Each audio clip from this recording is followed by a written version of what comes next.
parado ahí y sin averiguar nada le da unas cuantas muy fuertes nalgadas a su hijito. Luego, disgustada, le pregunta: dime, ¿qué es lo que hiciste de malo como para que la señora Pérez te haya traído de regreso tan pronto? Y Juanito, entre sollozos, responde: nada, mamá, solo que la fiesta de cumpleaños es mañana. ¿Es el perdonar una virtud natural? Para nada. Es algo sobrenatural. Es fácil perdonar a quien nos haya ofendido. No, aunque nos pidan perdón, no es fácil perdonar.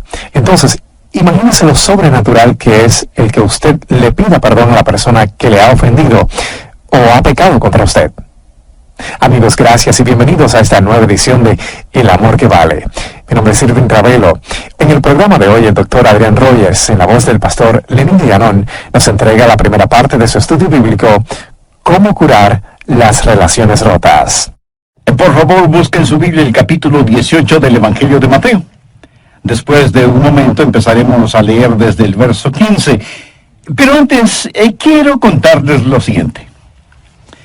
Un día estaba manejando en la carretera y escuchaba en la radio el programa de Paul Harvey. Él fue una pintoresca e importante personalidad en las radiodifusoras comerciales y sus programas siempre tenían un poco de todo. Sé que muchos de ustedes jamás lo habrán escuchado, pero eso no importa. El caso es que él dijo que había un anuncio, una propaganda en un periódico del Medio Oeste, y que el anuncio decía lo siguiente: ¿podría la persona o las personas que por 2 ocasiones rompieron la cerca de mi propiedad y mataron una de mis vacas, por favor, podrían venir una vez más? Amigo, ¿qué hace usted cuando alguien le hace una maldad? Le invita para que se la hagan de nuevo y entonces usted poder desquitarse. Miremos lo que nos dice Mateo 18, empezando en el verso 15. Por lo tanto, si tu hermano peca contra ti, ve y repréndele estando tú y él solos. Si te oyere, has ganado a tu hermano. Mas si no te oyere, toma aún contigo a 1 o 2, para que en boca de 2 o 3 testigos conste toda palabra. Si no los oyere a ellos, dilo a la iglesia. Y si no oyere a la iglesia, tenle por gentil y publicano. De cierto os digo que todo lo que atéis en la tierra será atado en el cielo, y todo lo que desatéis en la tierra será desatado en el cielo. Otra vez os digo que si 2 de vosotros se pusieren de acuerdo en la tierra acerca de cualquier cosa que pidieren, les será hecho por mi Padre que está en los cielos. Porque donde están 2 o 3 congregados en mi nombre, allí estoy yo en medio de ellos. Entonces se le acercó Pedro y le dijo: Señor, ¿cuántas veces perdonaré a mi hermano que peque contra mí? Hasta 7. Jesús le dijo: no te digo hasta 7, sino aún hasta 70 veces 7. Hoy quiero compartir con usted acerca de cómo curar, sanar y restablecer relaciones rotas. Y yo creo que todos quienes hemos estado sirviendo a nuestro Salvador por mucho tiempo, tendremos un número de experiencias de quienes nos han hecho daño. Y ese es un problema muy doloroso. La palabra pecar significa literalmente no dar en el blanco, o estar fuera de los límites de algo, o transgredir. Cuando alguien peca contra otra persona, está transgrediendo en la vida de esa persona. La relación se rompe y cualquier comunión es cercenada. Ahora, déjeme decirle por qué esto es un problema doloroso. En primer lugar, porque ofende a Dios el Padre. Mi papá tuvo un hermano que nunca visitó nuestra casa.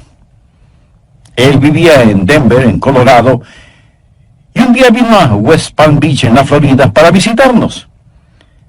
Mi madre se pasó toda la noche cocinando un pavo, y yo tuve que dormir con mi hermano mayor. Ambos, aunque éramos jóvenes, éramos bastante grandes. Yo jugaba fútbol norteamericano, y él recién había regresado después de haber estado en el ejército. y tuvimos que dormir los dos en una cama pequeña para que la otra cama pudiera ser usada por nuestro visitante. A la medianoche, al darse vuelta mi hermano en esa estrecha cama, me quitó la cobija. Yo estiré la mano y se la quité. Él me golpeaba con su rodilla y yo le molestaba con mi codo. Y así nos pasamos casi toda la noche.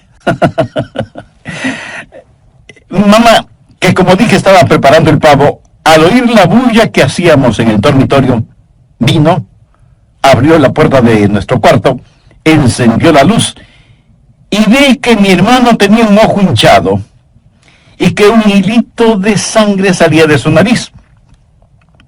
Ella me miró inmediatamente y señalándome con un cucharón grande y largo que tenía en su mano me dijo: mira lo que le has hecho a tu hermano.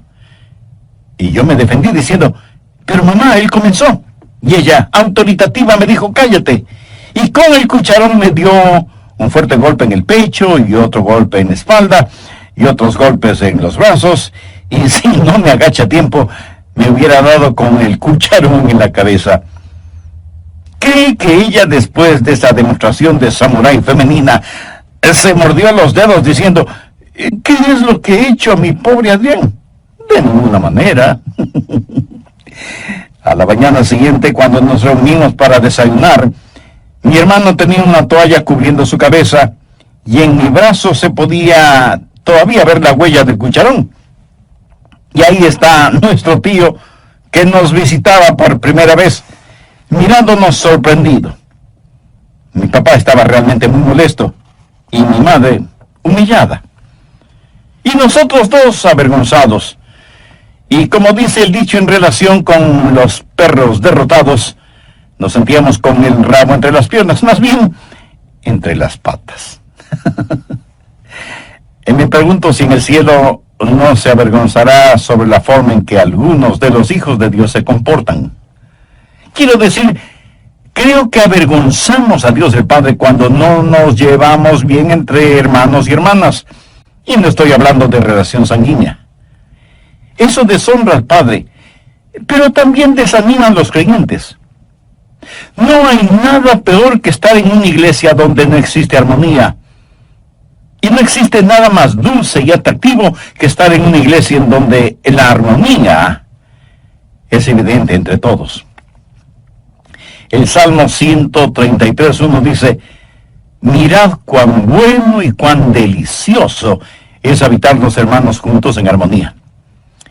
El Señor Jesús en el capítulo 17, verso 21 de Juan dice: para que todos sean uno como tú, oh Padre, en mí y yo en ti, que también ellos sean uno en nosotros, para que el mundo crea que tú me enviaste.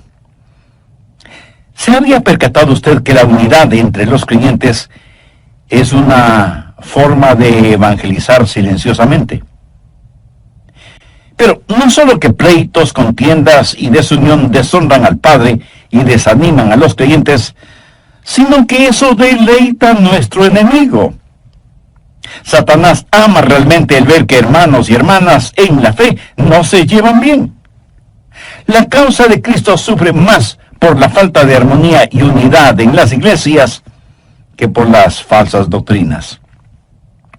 Ahora, si usted quiere resolver ese problema, necesita tener la perspectiva apropiada. Mateo 18:15 dice: por tanto, si tu hermano peca contra ti, ve y repréndele estando tú y él solos. Si te oyere, has ganado a tu hermano. Cuando hablo de perspectiva apropiada, tengo en mente tres cosas. Lo primero que usted necesita hacer es considerar su relación con esa persona que ha pecado contra usted. Puede ser su hermano o hermana en la carne, o puede ser su hermano o hermana en la fe, quienes, como usted, llaman a Dios Padre. Y usted necesita considerar esa relación. Y usted puede arguir sobre este punto diciendo: pero él o ella no son mis hermanos espirituales. Nunca se han salvado, aunque son miembros de la iglesia. Bueno, si no son sus hermanos en Cristo, entonces quiere decir que están ciegos espiritualmente y por lo tanto caminan al infierno. ¿No es eso una razón muy poderosa para que usted ore más intensamente por ellos? Pero si él o ella son sus hermanos espirituales, el hacerles daño es hacerse daño a usted mismo, porque tanto ellos como usted son miembros del cuerpo de Cristo. Así que considere esa relación. No importa lo que una persona haga o cuánto le hayan hecho daño, ellos necesitan más de su amor. Veamos 1 Juan 3:16. En esto hemos conocido el amor, en que Él puso su vida por nosotros. También nosotros debemos poner nuestras vidas por los hermanos. Y en Gálatas 6:10 Pablo dice, así que, según tengamos oportunidad, hagamos bien a todos, y mayormente a los de la familia de la fe. Cuando usted está desarrollando una perspectiva apropiada, primero considera la relación, segundo considera la responsabilidad, que es lo que leímos en Mateo 18:15. Por tanto, si tu hermano peca contra ti, ve y repréndele estando tú y él solos. Si te oyere, has ganado a tu hermano. Escúcheme, cada creyente que fracasa es la responsabilidad de otro creyente. Cuando un hermano o hermana fracasa, otro hermano o hermana deben ayudarle a levantarse, porque la Biblia dice en Gálatas 6:1, hermanos, si alguno fuere sorprendido en alguna falta, vosotros que sois espirituales, restauradle con espíritu de mansedumbre, considerándote a ti mismo, no sea que tú también seas tentado. Así que considere su relación tanto como su responsabilidad. Si alguien le ofende, es su responsabilidad el tratar de arreglar positivamente esa relación. Y cuando considere su relación y su responsabilidad, es muy importante que se considere a usted mismo. Veamos nuevamente Gálatas 6:1. Hermanos, si alguno fuere sorprendido en alguna falta, vosotros que sois espirituales, restauradle con espíritu de mansedumbre, considerándote a ti mismo, no sea que tú también seas tentado. Ahora, ¿cómo se considera usted mismo? Si usted va a tratar de enderezar la vida de alguien, ¿es usted culpable del mismo pecado? El apóstol Pablo dijo en Romanos 2, los primeros 3 versos, por lo cual eres inexcusable, oh hombre, quien quiera que seas tú que juzgas, pues en lo que juzgas a otro, te condenas a ti mismo. Porque tú que juzgas, haces lo mismo. Mas sabemos que el juicio de Dios contra los que practican tales cosas es según verdad. Y piensas esto, oh hombre, que tú que juzgas a los que tal hacen y haces lo mismo, que tú escaparás del juicio de Dios. En otras palabras, Pablo está diciendo, ¿cómo podemos atrevernos a juzgar a otra persona del mismo pecado del cual nosotros somos culpables? También hay que considerar el tiempo que invertimos orando por esa persona que ha pecado contra nosotros, y debemos recordar lo que dijo Samuel. Así que, lejos sea de mí que peque yo contra Jehová, cesando de orar por vosotros. Y no solo que debemos orar por aquellos que han pecado contra nosotros, sino que debemos preguntarnos, ¿hemos sido nosotros mismos un buen ejemplo para ellos? Por favor, anote Hebreos 12:13. Y haced sendas derechas para vuestros pies, para que lo cojo no se salga del camino, sino que sea sanado. O sea que si su vida no es un buen ejemplo, la vida de alguien más puede ser eternamente afectada. Hasta aquí le he hablado acerca de la perspectiva, ahora quiero hablarle acerca del procedimiento. ¿Qué hacer? ¿Cuál es el procedimiento si alguien peca de alguna forma contra usted? En primer lugar, usted va a ver a esa persona. Enfatizaré nuevamente lo que dice Mateo 18:15. Por tanto, si tu hermano peca contra ti, ve y repréndele estando tú y él solos. ¿Lo entiende? Usted lo visita privadamente. Si alguien peca contra usted, no lo divulgue a los cuatro vientos. Vaya donde la persona que le ofendió y no se lo diga a nadie. ¿Por qué? Simplemente porque los demás podrían considerar lo suyo solo como un chisme. Mire lo que dice Proverbios 16:28. El hombre perverso levanta contienda y el chismoso aparta a los mejores amigos. Y en Proverbios 25:9 leemos: trata tu causa con tu compañero y no descubras el secreto a otro. Para ilustrar un poco más este punto, voy a usar nombres ficticios. Supongamos que Raúl ha pecado contra mí, o yo tengo la impresión de que él ha pecado contra mí. Así que yo voy a hablar con Raúl.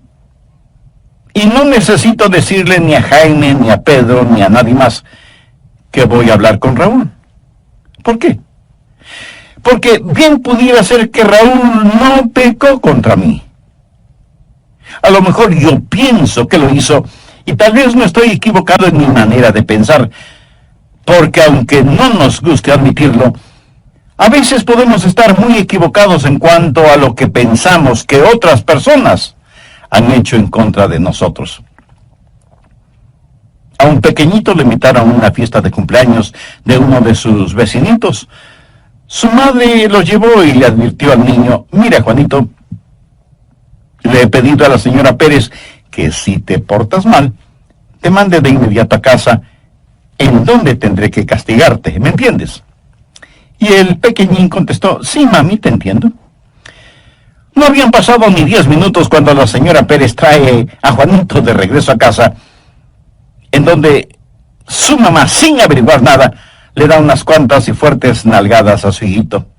Luego, disgustada, le pregunta: dime, ¿qué es lo que hiciste de malo para que te traigan de regreso a casa? Y Juanito, entre sollozos, responde: nada, mamá, solo que la fiesta de cumpleaños es mañana. A veces asumimos cosas que no son verdad. Y cuando confronto a una persona, a lo mejor me diga: no, Adrián, eso es lo que tú piensas. Pero déjame darte los hechos tal y como son. Así que cuando voy a hablar con Raúl, lo voy a hacer en forma privada y afectuosa. La prueba más grande de amor hacia un hermano es: ¿está usted listo a confrontarle si es que ha pecado contra usted? Mire lo que dicen los versos 5 y 6 de Proverbios 27. Mejor es reprensión manifiesta que amor oculto. Fieles son las heridas del que ama, pero inoportunos los besos del que aborrece. Ahora, cuando usted va a hablar con un hermano o una hermana, no va para regañarlos. La Biblia dice claramente en Mateo 18:15 que debemos ir a ganar a un hermano, no para condenarlo. El perdonar no es una virtud natural, es algo sobrenatural. Y si no es fácil perdonar a quienes nos hayan ofendido, aunque nos pidan perdón, imagínese lo sobrenatural que es el que usted le pida perdón a la persona que le ha ofendido o ha pecado contra usted.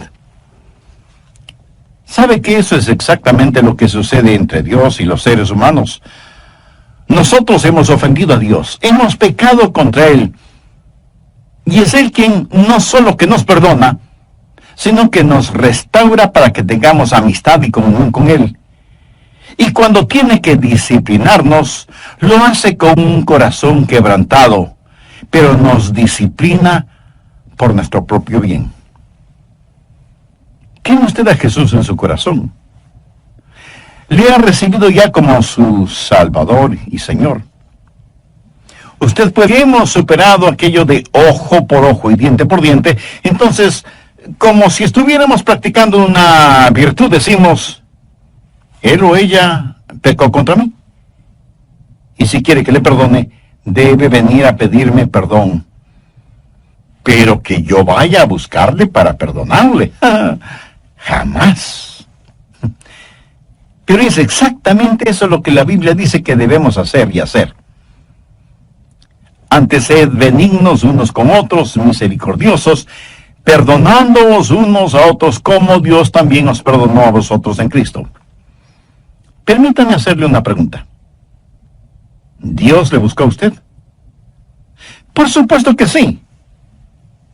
¿Por qué amamos a Dios? Porque Él nos amó primero. Mire lo que Pablo dice en Romanos 5:8, mas Dios muestra su amor para con nosotros, en que siendo aún pecadores, Cristo murió por nosotros.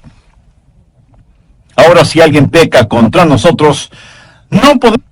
Evidentemente Simón Pedro estuvo escuchando todo esto y se puso a pensar, porque sabía que algunos habían pecado contra él, así como él había pecado contra otros. Y estuvo pensando, ¿cuál es el límite en este asunto? Veamos Mateo 18:21. Entonces se le acercó Pedro y le dijo, Señor, ¿cuántas veces perdonaré a mi hermano que peque contra mí? Hasta 7 veces. En la mente de Pedro, este asunto del perdón debía tener un límite, porque él creía que no se puede perdonar indefinidamente, porque mientras más una persona peca, menos son las posibilidades de perdón. Es decir, llega un momento en que hay que decir, basta, no más. Y Jesús le dijo que esto del perdón no es un asunto de matemáticas. Jesús le dijo, no te digo hasta 7 veces, sino aún hasta 70 veces 7. Esto es algo interesante porque la verdad del asunto es que si usted perdona genuinamente a una persona una vez, entonces ese pecado debe desaparecer para siempre. Y si le vuelven a ofender de la misma manera, es como que si le ofendieran o pecaran contra usted por primera vez. No será como la 4ª o 7ª vez, será como si fuera la primera vez. Y usted no mantiene una libreta de notas para anotar el nombre de las personas que pecan contra usted, qué clase de pecado fue y qué número fue. El amor, mi amigo, no mantiene archivos. Usted humilde y libremente perdona a su hermano o hermana antes de que la falta de misericordia infecte su vida. Y perdona completamente, totalmente. De paso diré que cuando usted va a una persona en busca de perdón, asegúrese de que es perdón lo que recibe. Porque una persona orgullosa podría decirle, oh, no tiene importancia, está bien, olvídalo. Usted debe decir, yo quiero que me perdones. El olvidar una ofensa solo será realidad cuando esa ofensa es perdonada. Cuando esa página en la relación con determinada persona es una página nueva y limpia, y no una página simplemente medio borrada. Debemos perdonarnos unos a otros como Dios en Cristo nos perdona a nosotros. Ahora, todo esto nos pone frente a un problema. ¿Qué si la persona no quiere escucharnos? ¿Cómo frecuentemente sucede? Y dirán, yo no te hice nada malo, o no necesito pedirte perdón ni necesito de tu perdón, o sí, hice lo equivocado y a ti qué te importa. ¿Qué hacer en casos así? Un nuevo elemento, la confirmación. Primero, visitación, segundo, restauración y tercero, confirmación. O sea, Mateo 18:16 entra en acción. Mas si no te oyere, toma aún contigo a 1 o a 2, para que en boca de 2 o 3 testigos conste toda palabra. Así que usted necesita a alguien que sirva de testigo para que 2 o 3 son necesarios para testificar y confirmar, porque usted podría estar equivocado y personas que le acompañen no van para testificar contra la otra persona, sino a tratar de ganar a la otra persona. Pero suponga que esa persona tiene oídos sordos, y aunque usted ha ido a él o ella en forma privada, con una actitud amorosa y humilde, pero esa persona no le escucha, entonces usted busca la ayuda de amigos espiritualmente maduros para que le acompañen y sean testigos de que la persona involucrada no quiere escuchar. Después de que esa visitación y confrontación no tuvo éxito, ¿qué hacer? bueno, usted pone el asunto en conocimiento de la iglesia, porque ya se vuelve un asunto sumamente serio. Busque Mateo 18:17. Si no les oyere a ellos, dilo a la iglesia. Y si no oyere a la iglesia, tenle por gentil y publicano. El asunto está ahora frente al liderazgo de la iglesia y la persona será confrontada por los líderes espirituales. Pero nunca pierda de vista que el objetivo no es condenar a esa persona, sino recuperar a esa persona y que sea desafiada a un profundo examen de conciencia.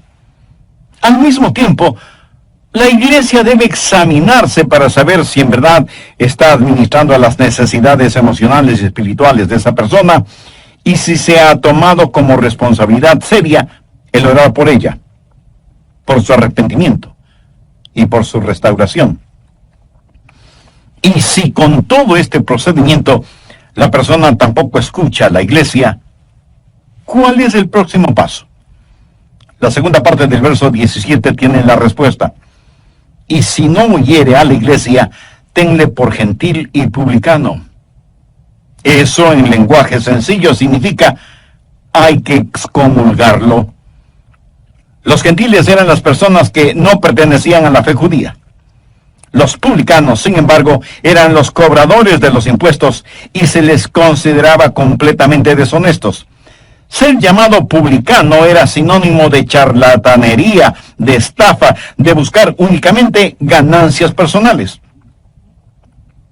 A esa persona que no quiere escuchar a nadie, es necesario decirle: usted no puede seguir viviendo de esa manera, trayendo deshonor al Padre, contención entre los hermanos y deleitando al enemigo, y sin embargo pretender estar en comunión con esta iglesia. Pablo, escribiendo a los tesalonicenses, les dice: si alguno no obedece a lo que decimos por medio de esta carta, a ese señaladlo y no os juntéis con él, para que se avergüence. Mas no lo tengáis por enemigo, sino amonestadle como hermano. No hay que seguir teniendo comunión con él y hacerle sentir como que aquí no ha pasado nada. Hay que llamarle la atención con amorosa solicitud. Hay que orar por él. Pero de ninguna manera se le puede permitir que siga deshonrando el nombre de Dios ni el testimonio cristiano de los demás. En la iglesia de Corinto hubo un hombre que tenía una relación incestuosa. De hecho, tenía relaciones sexuales con la mujer de su padre, o sea, su propia madrastra. Esa era una cosa horrible. Tanto que Pablo dijo que eso no se veía ni siquiera entre los paganos. Busque 1 Corintios 5:5, en donde el apóstol, en referencia con este asunto, dice: el tal se ha entregado a Satanás para destrucción de la carne, a fin de que el espíritu sea salvo en el día del Señor Jesús. Lo que eso significa es que Dios quita su manto de protección sobre esa persona que ha estado sirviendo más al diablo que a Dios, y debe ser separado de la comunión fraternal, no porque no le amemos, sino precisamente porque la amamos. Aquí se está hablando de la destrucción de la carne, o sea, del cuerpo físico, de la naturaleza carnal, para que la naturaleza espiritual pueda subsistir. Pablo también tuvo que enfrentar otra situación. Busque 1 Timoteo 1:20, de los cuales son Himeneo y Alejandro, a quienes entregué a Satanás para que aprendan a no blasfemar. Estos dos hombres habían sido miembros de esa fraternidad, pero habían estado viviendo en el pecado de la blasfemia. Personas en estas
categorías deben ser excomulgadas y dejadas fuera de la comunión fraternal. Pero ponga mucha atención a lo siguiente. Esto debe ser hecho como último paso, como el último recurso, o sea, después que todos los demás pasos previos y bíblicos no han dado ningún resultado con esa o esas personas, hombres o mujeres. No es cuestión de saber que alguien ha fallado en algo y privarlo de la comunión, porque todos nosotros fallamos de alguna forma alguna vez. Usted nunca falla, nunca fracasa, nunca peca. Un hombre dijo que estaba tan aturdido con la maldad existente en nuestro mundo que le habló a Dios y le dijo: Dios, ¿por qué no eliminas a toda la gente diabólica que hay en la tierra? Y Dios le contestó: muy buena sugerencia. Empezaré contigo. Mi amigo, todos nosotros, aun aquellos que se creen lo mejor de lo mejor, caen, fracasan, pecan. Y recuerde que la iglesia no es un museo donde se exhiben los santos, más bien es un hospital para los pecadores. No excluirles simplemente porque han caído, pues porque han caído necesitan más de la iglesia. Pero de lo que se está hablando en este pasaje es de una persona recalcitrante, necia, obstinada. Una persona que dice: no voy a cambiar. Escojo esta manera de vivir, ese es mi estilo de vida. Repudio el amor que me muestran. Quiero transitar por mi propio camino. No escucharé a ningún hermano que venga a mí. No haré caso de los testigos que le acompañen. No escucharé a la iglesia que me ha desafiado. Entonces, con el corazón quebrantado, tendremos que decir a esa persona: hermano o hermana, lo sentimos profundamente, pero no puede continuar viviendo de esa manera y teniendo comunión en la iglesia. Usted mismo se ha vuelto como un gentil y publicano. Entonces, ¿qué hacer con una persona así? Primero, la ama y trata de ganarla para Cristo. Pero no le permitimos que vierta su veneno en la congregación. No debemos permitir a esa persona herir, distorsionar y vilipendiar la causa de Cristo. Así que, si alguien ha pecado contra usted, no haga eso un asunto de chisme. No venga a decirme a mí lo que esa persona le ha hecho. Vaya usted donde esa persona, ore y vaya con amor, humildad y gentileza y trate de ganar a su hermano o hermana. Si no le escuchan, busque que le acompañen 2 o 3 hermanos de confianza, espiritualmente maduros, y vuelvan donde esa persona. Si él o ella no les escucha, traiga el asunto al conocimiento de la iglesia y que la iglesia los confronte. Y si tampoco escuchan a la iglesia, aunque se nos quebrante el corazón, debemos tratar a esas personas como si nunca ellas hubieran conocido a Jesucristo como su Salvador y Señor. Pero recuerde, ese es el último paso, el último recurso. El primer paso siempre debe ser tratar de restaurarles y traerles de regreso al redil. Hace años, y cuando era pastor en una iglesia, les dije a los diáconos que no estaba satisfecho con la forma en que se practicaba la disciplina bíblica en esa iglesia. De paso, debo decir que se debe practicar disciplina bíblica en las iglesias cristianas, si es que como creyentes e iglesias cristianas queremos ser de impacto y ejemplo en el mundo. Creyentes e iglesias santos. Pero tampoco queremos una iglesia en donde los miembros piensen que son mejores que otras personas. No debemos ser parte de una iglesia que no da cabida a quienes han caído y están heridos emocional y espiritualmente. Queremos iglesias que al orar puedan decir: Dios, envíanos un avivamiento. Que tengan la absoluta seguridad de que Dios no les dirá: si quieren avivamiento, primero limpien sus vidas y no sigan practicando cosas que yo claramente he prohibido en mi palabra. Como iglesia, debemos ayudar a aquellos que están luchando espiritualmente y a aquellos que han caído. Pero por otro lado, como iglesia debemos tener parámetros espirituales, éticos y morales y cumplirlos. En nuestros días, muchas iglesias, en vez de ser un aprisco, se han convertido en un zoológico en donde todos entran, pero nadie sale. El Señor Jesucristo no nos deja divagando por aquí o por allá.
No nos deja solos y sin esperanza.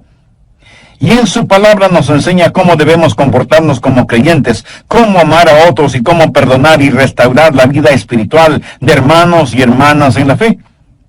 Y nos ha dado no solamente las herramientas espirituales y emocionales para que podamos ayudar a aquellos que emocionalmente han fracasado, sino que también nos ha dado un corazón sensible y celoso por la santidad y pureza de su iglesia, para que no seamos apáticos cuando veamos cosas que podrían dañarla, contestar al Espíritu Santo o causar que los no salvos tropiecen por nuestro testimonio.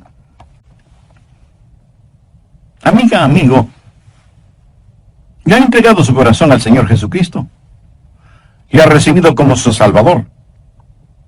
Si aún no lo ha hecho, ¿no le gustaría hacer esa decisión? Recuerde que para ser salvo debe guiar en el Señor Jesucristo. Jesús murió por usted en la cruz del Calvario y usted debe recibirle por fe en su corazón. Si usted, quien quiera que sea o donde quiera que esté, y si está escuchando este programa, ore una oración como la que yo voy a orar. Lo puede hacer en voz alta o en voz baja, pero diga esta oración con sinceridad en la intimidad de su ser. Recuerde, lo que voy a decir es solo una guía. Querido Dios, y por amarme a pesar de mis pecados, sé que mi pecado merece tu justicia, pero vengo en busca de tu gracia y tu misericordia. Señor Jesús, te agradezco que tú sacrificaste tu vida en la cruz y derramaste tu preciosa sangre para pagar la culpa de mis pecados y darme vida abundante y eterna.